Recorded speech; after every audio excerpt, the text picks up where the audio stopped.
Hello বন্ধুরা, ইন্দ্রানিস কিচেনে তোমাদের সবাইকে স্বাগত জানিয়ে আজকে আমার রেসিপি ক্ষীরের মালপোয়া।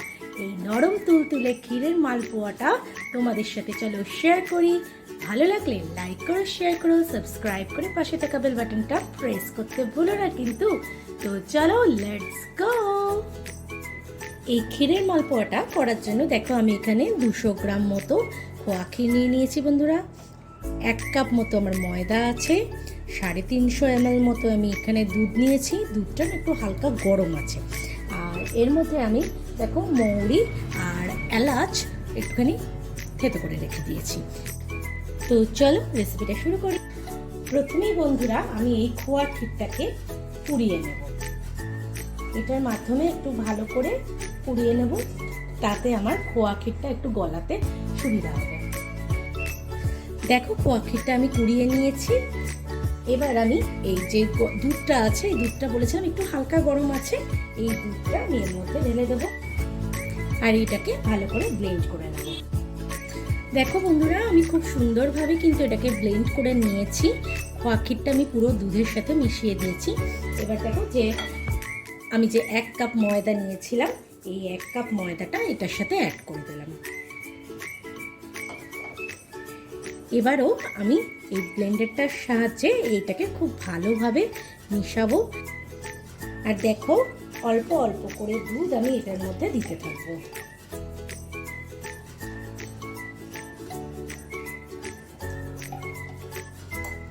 দেখো বন্ধুরা এই ব্যাটারটা আমি খুব ভালোভাবে মিশিয়ে নিয়েছি।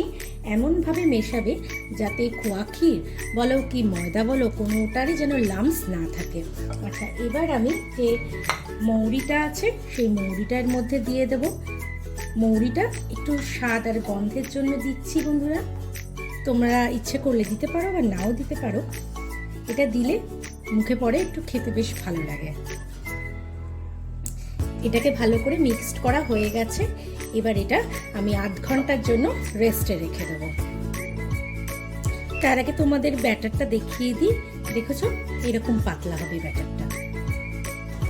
মালপোয়ার ব্যাটারটা রেস্টে থাক বন্ধুরা, ততক্ষণ চলো আমরা শিরাটা বানিয়ে নিই। দেখো আমি এখানে 1 কাপ মতো চিনি নেব আর তার সাথে 1.5 কাপ মতো জল নেব।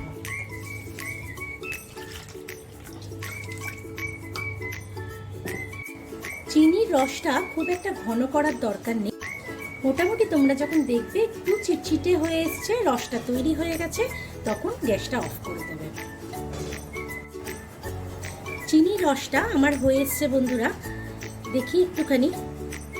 হ্যাঁ দেখো একটু চিটচিটে হয়েছে, পাতলা পাতলা এরকম রসটা থাকবে, একদম ঘন করার দরকার নেই। আমি গ্যাসটাকে অফ করে দেবো আর এটা ঠান্ডা হওয়ার জন্য রেখে দেবো। আধ ঘন্টা হয়ে গেছে, ব্যাটারটা রেস্টে রয়েছে।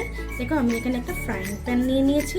এর মধ্যে আমি পর্যাপ্ত পরিমাণে তেল নিয়ে নেব আর এই তেলের মধ্যে আমি এবারে ঘি অ্যাড করব।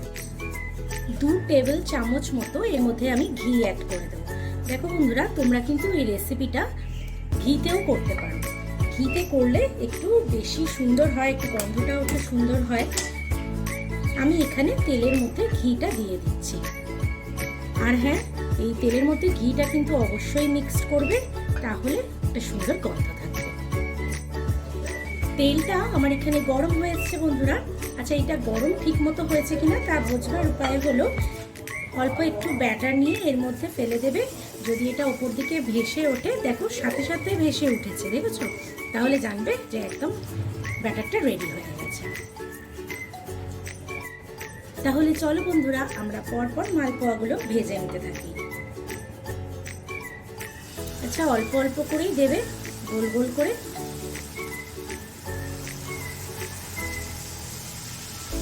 আর গ্যাসটা কিন্তু অবশ্যই কমিয়ে রান্না করবে।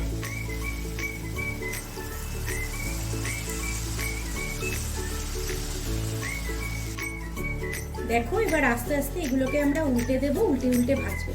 যদি দেখো না এই ব্যাটারটা ছাড়ার পর লুচির মতো ফুলে গেছে, তাহলে কিন্তু জানবে যে ব্যাটারটা রেডি হয়নি, আর একটু পাতলা করার দরকার আছে। দেখেছো এগুলো কিন্তু সুন্দরভাবে চ্যাপটা চ্যাপটা হচ্ছে। আর গ্যাসটা কিন্তু কমিয়ে নেবে। আমার এই রেসিপিটা তোমাদের পছন্দ হয়ে থাকলে একটা লাইক করো, শেয়ার করো, সাবস্ক্রাইব করে পাশে থাকা বেল বাটনটা প্রেস করে দিও।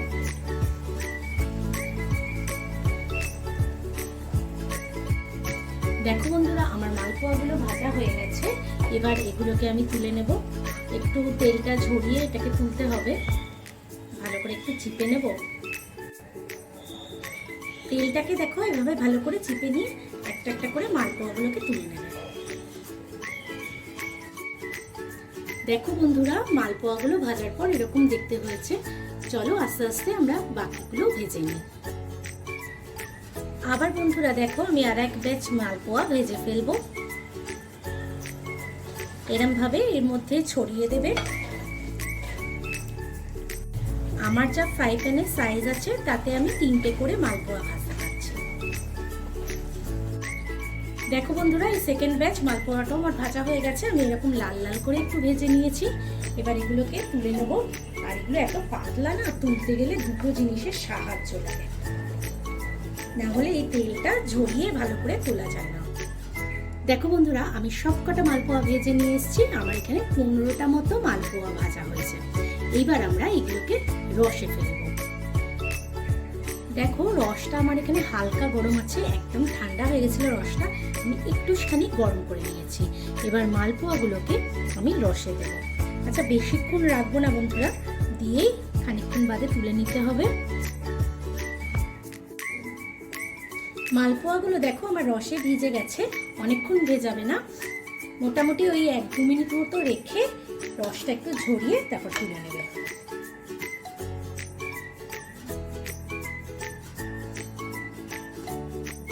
দেখো বন্ধুরা, আমার ক্ষীরের মালপোয়া একদম রেডি হয়ে গেছে। আমি এর মধ্যে একটু আমন্ডস ছড়িয়ে দিলাম। আচ্ছা, তোমরা এখানে একটু রাবড়ি তৈরি করে বা একটু ক্ষীর তৈরি করেও এর মধ্যে দিয়ে দিতে পারো, তাহলে কিন্তু টেস্টটা দারুণ আসে। আমার রেসিপিটা যদি তোমাদের পছন্দ হয়ে থাকে বন্ধুরা, তাহলে একটা লাইক করো, শেয়ার করো, সাবস্ক্রাইব করে পাশে থাকা বেল বাটনটা প্রেস করে দিও। ফিরে আসবো আর একটা নতুন ধরনের ভিডিও নিয়ে। ততক্ষণের জন্য বাই।